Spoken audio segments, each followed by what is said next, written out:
पूर्ण सतगुरु का सच्चा शिष्य कभी भयभीत क्यों नहीं होता। तो भाई हम सबसे पहले किसी पूरे सतगुरु को ही ले लेते हैं और उसके पूरे शिष्य को ले लेते हैं।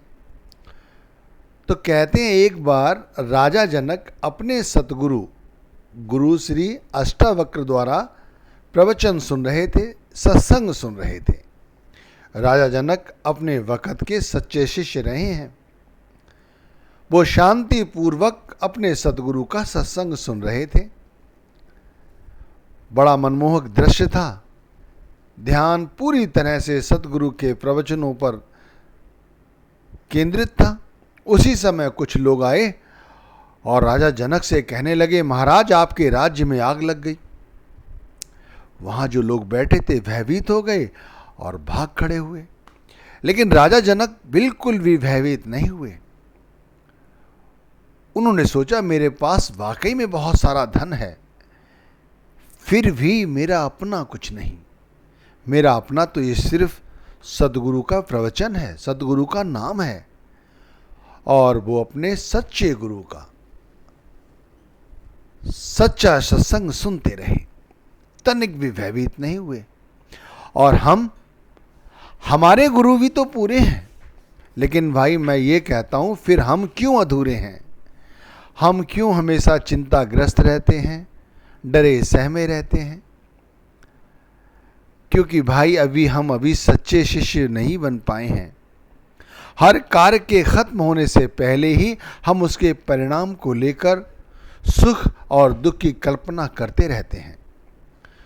भाई जो सच्चा शिष्य है, जो सच्चा सेवादार है, वो कर्मों में आसक्ति नहीं रखता। वो तो कर्म करने को ही अपना कर्तव्य समझता है, और कर्म भी ऐसे करता है जैसे यज्ञ किया जा रहा हो। यज्ञ समझते हैं, जैसे हम घर में हवन करते हैं, उसे यज्ञ कहा जाता है। यज्ञ में शुद्ध घी की आहुतियां दी जाती हैं, शुद्ध सामग्री का प्रयोग किया जाता है, शुद्ध लकड़ियों को इस्तेमाल में लाया जाता है, और सत्य यानी पवित्र मंत्रों का उच्चारण करके ये यज्ञ संपूर्ण किया जाता है।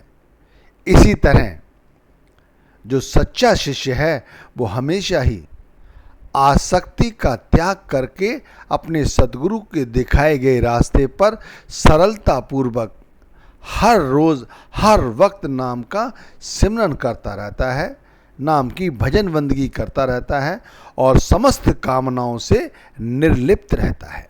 यानी संपूर्ण रूप से अपने आप को नाम के सपुर्द कर देता है। और दूसरी ओर हम जैसे अज्ञानी पुरुष यानी कच्चे शिष्य, ताल ठोक कर तो लोगों को यही कहते हैं कि हम पूरे शिष्य हैं, लेकिन भाई हम अधूरे हैं। क्यों? क्योंकि अब हम हमेशा ही दुखी रहते हैं। हमारा दुख का सबसे बड़ा कारण है आसक्ति का हमारे अंदर उदय होना। ये इस तरह हमारे अंदर जागृत रहती है कि बगैर आसक्ति के हम कोई कार्य नहीं करते। यहाँ तक कि हम गुरु भक्ति भी करते हैं या अन्य कोई भक्ति करते हैं, तब भी हम आसक्ति त्यागते नहीं हैं। हम तो जो कार्य करते हैं उससे पहले ही उसके परिणाम पर हमारी दृष्टि रहती है, इसीलिए हमारी जो मन स्थिति है वो भंग रहती है, शांत नहीं होती। जब मन के अनुरूप कार्य होता रहता है तो सुखी रहते हैं, और मन के अनुरूप कार्य नहीं होता है तब दुखी हो जाते हैं। अगर हमें एकाएक पता चले कि हमारे संग कोई घटना घटी है तो हम सब कुछ छोड़कर उस ओर दौड़ पड़ेंगे।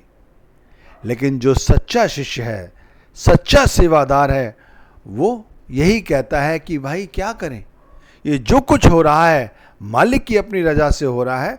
मैं मालिक के नाम के रंग में रंगा हूं, मुझे कहीं जाने की जरूरत नहीं है। हर एक कार्य को करने से पहले और हर कार्य को करने के परांत उसके परिणाम के विषय में कोई भी ध्यान नहीं देता है एक सच्चा शिष्य। क्या हम सच्चे शिष्य हैं? हम तो अधूरे शिष्य हैं। इसीलिए तो हम हमेशा ही दुखी रहते हैं। हमें हर वक्त नाम की कमाई करनी है,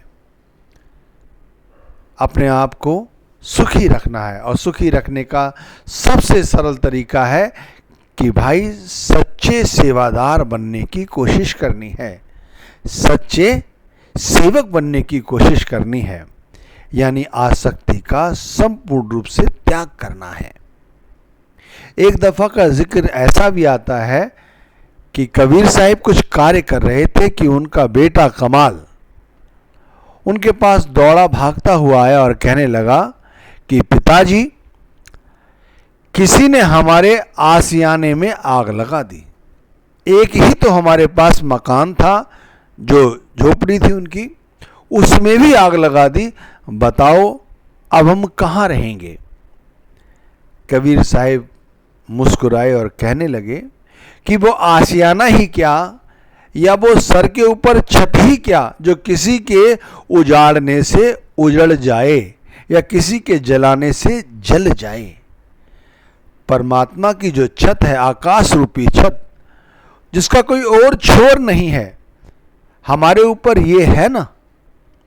तो कहते हैं देखिए कितनी बड़ी उनकी सोच है और एक हमारी सोच है कि हमें सतगुरु पूरे मिल चुके हैं, लेकिन हम अभी अधूरे हैं। अगर पूरे सतगुरु के सच्चे सेवादार बनना चाहते हैं, सच्चे सेवक बनना चाहते हैं, तो हमें ये आसक्ति को पूर्ण रूप से अपने अंदर जो भावना है वो खत्म करनी होगी, तभी कुछ बनेगा।